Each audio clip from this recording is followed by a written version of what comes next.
Ito ay rated SPG. Striktong patnubay at gabay ng magulang ang kailangan. Maaaring may masiselang tema, lengguwahe, karahasan, sexual, horror o droga na hindi angkop sa mga...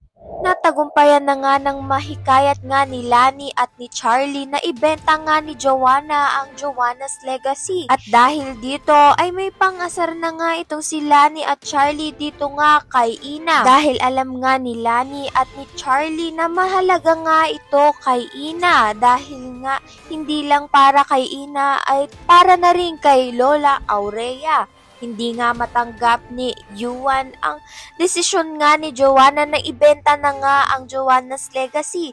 Dahil nga dito ay pinuntahan niya nga itong si Ina. Ngunit wrong timing nga itong si Yuan sa pagbisita niya nga kay Ina dahil naunahan na nga siya ni Francis na sabihin nga ang balita dito nga kay Ina. At dahil nga emosyonal nga itong si Ina ay mayayakap niya nga itong si Francis at makikita nga ito ni Yuan. At sa nararamdaman nga ang selos nito ni Yuan ay kapag nga lumapit nga itong si Ina sa kanya ay hindi niya na nga alam kung ano nga masasagot niya. Dahil nga mahalaga nga kay Ina ang restaurant at dito na nga rin kay Lola Aurea ay desperada niya ngang pupuntahan nga itong si Joanna upang makaawa nga at makiusap na huwag nga itong ibenta. Ngunit ang gagawin nga nito ni Joanna ay ipapaluhurin niya nga itong si Ina.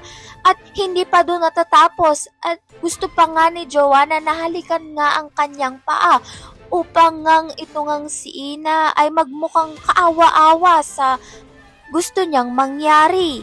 Magawa kaya ni Ina ang request sa kanya ni Joanna na lumuhod nga at halikan nga ang kanyang paa upang hindi na nga ibenta ang Joanna's Legacy na mahalagang mahalaga nga dito kay Ina. Ayan, napakatutukan natin.